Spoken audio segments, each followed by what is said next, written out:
1800 காலகட்டங்களில் இலங்கையின் மலையகமான நுவரேலியாவில் தேயிலை தோட்டத்தை அமைத்து முடித்த ஆங்கிலேய வியாபாரியான ஜான் டேவிட் மன்றோ என்பவனின் கழுகு பார்வையில் பட்டது தேவிகுளம் வனப்பகுதி. செய்தி உடனடியாக மாட்சிமை தாங்கிய பிரிட்டனுக்கு தெரிவிக்கப்பட்டு அங்கிருந்து ராஜ உத்தரவு வந்ததும் மன்றோ மகிழ்ச்சியானான். உடனடியாக களத்திலிறங்கிய மன்றோ திருவிதாங்கூர் சமஸ்தானத்திற்கு ஒப்பந்தத்திற்கு சென்று அவர்களின் வழிகாட்டுதலின்படி கேரள மண்ணிலே கோட்டயத்திற்கு அருகாமையில் இருக்கக்கூடிய தமிழ் மன்னனான பாண்டிய மரபைச் சேர்ந்த பூஞ்சார் அரசை தொடர்பு கொண்டான். 11/7/1877 ஏற்பட்ட ஒரு ஒப்பந்தப்படி பூஞ்சாரின் ஆளுகைக்குள் இருந்த தேவிகுளம் பகுதி ஆங்கிலேய வியாபாரியான மன்றோவுக்கு சென்றது. தெரிந்து கொள்ளுங்கள், தேவிகுளம் பகுதிக்கு ஆங்கிலேயனோடு ஒப்பந்தம் செய்து கொண்டது பூஞ்சார் என்ற பாண்டிய அரசு. குத்தகை தொகையாக ஆண்டுக்கு 3000 ரூபாய் கொடுக்க ஏற்பாடானது. அதன்படி பெரியகானல் பள்ளிவாசல் பகுதிகளை மட்டும் பெற்றுக்கொண்ட மன்றோ அங்கே பிரிட்டிஷ் அரசின் ராஜ உத்தரவை ஏற்று முதலில் சின்கோனா பயிரிட்டான். அடித்த கடும் குளிரை சின்கோனா எதிர்கொள்ள முடியாததால் தேயிலைக்கு மாற்றினான் அந்த மண்ணை. 1878 ஆண்டின் துவக்கத்தில் அடிமை வர்த்தகம் ஆரம்பித்தது. மன்றோவின் பார்வை தமிழகத்தை நோக்கி திரும்பியது. காரணம், தேவிகுளத்துக்கும் பீர்மேட்டுக்கும் அன்றைய தாய் தமிழகத்தோடு இருந்த நிலவியல் தொடர்பு. கங்காணிகள் உருவாக்கப்பட்டார்கள். வெள்ளை பரங்கியனின் கொடுங்கரங்கள் நாடெங்கிலும் ஆக்டோபஸாய் பற்றி பரவியிருந்த அந்த நாட்களில் கங்காணிகள் அடிமை வேட்டையை ஆரம்பித்தார்கள்.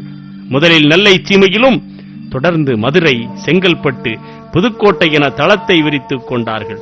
காலங்காலமாய் அந்த மண்ணிலே உருண்டு புரண்டு கிடந்த மண்ணின் பூர்வக்குடி மக்களை வெறும் 5க்கும் 10க்கும் விலை பேசி முன்பணம் கொடுத்து இடம்பெயர வைத்தார்கள். நாகரிகத்தின் எந்த எல்லையையும் நுகர்ந்திராத மக்களை கங்காணிகள் எனும் கருங்காலிகள் குரங்கணிக்கு கொண்டு வந்து சேர்த்தார்கள்.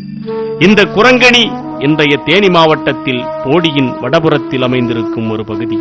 கூட்டங்கூட்டமாய் கூட்டி வரப்பட்ட மக்கள் இதோ இந்த மலை சரிவு வழியாகத்தான் மலையேற்றப்பட்டார்கள். கடல் மட்டத்திலிருந்து 1400 அடி உயரமுள்ள டாப் ஸ்டேஷனுக்கு அவர்கள் வந்து சேர 3 நாட்கள் பிடித்திருக்கிறது. இடையில் நடக்க முடியாமல், நோயுற்று, பாம்பு கடித்து, குளிர் தாங்க முடியாமல், காலநிலை மாறுபாட்டால், இன்னும் பல காரணங்களால் ஆங்காங்கே மரணங்களும் பெருவாரியாய் சம்பவித்தது. கிராமங்களிலிருந்து கிளம்பி குரங்கணி வரும் வரை பொறுமை காத்த கங்காணிகள் மலையேற்றம் ஆரம்பித்ததும் கடுமையை காட்ட ஆரம்பித்தார்கள்.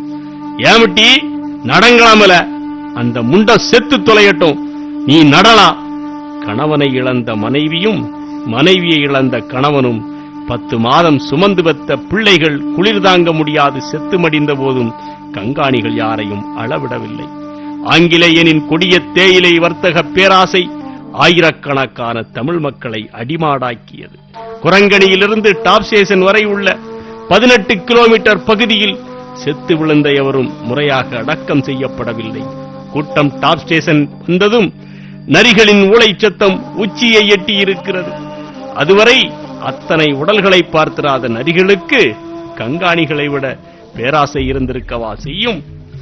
மீண்டும் டாப் ஸ்டேஷனில் இருந்து பயணம் ஆரம்பித்தது. அங்கிருந்து இன்றைய எல்லப்பட்டி, சிட்டிவாரை, செண்டுவாரை, குண்டல, மாட்டுப்பட்டி, கிராம்ஸ்லேண்ட் வழியாக குட்டியாரும் கன்னியாரும் நல்ல தண்ணியாரும் சங்கமிக்கும் மூணாற்றை வந்தடைந்தார்கள். ஆண்டின் இறுதி காலத்தில் மலை பிரதேசங்களில் அடித்து நொறுக்கும் குளிர் தாங்காது அங்கேயும் ஓலமிட்டார்கள். ஆனாலும் மூணாற்றின் கரையினிலே அவர்களை ஒரு விடயம் ஆச்சரியப்படுத்தியது. அது மூணாற்றின் வடகரையில் அமைந்திருந்த முருகன் கோவில். வாய் விளந்தார்கள். வலிகள் மறைந்தது. தமிழ் கடவுள் 7 மலை தாண்டி எப்படி வந்தான் இங்கே என்று கேள்விகளை தங்களுக்குள்ளேயே கேட்டுக்கொண்டார்கள். விடை சொல்ல வேண்டிய கங்காணி ஓடி பறந்து விட்டபடியால் மௌனத்தையே தங்களுக்குள் பதிலாக்கிக் கொண்டார்கள்.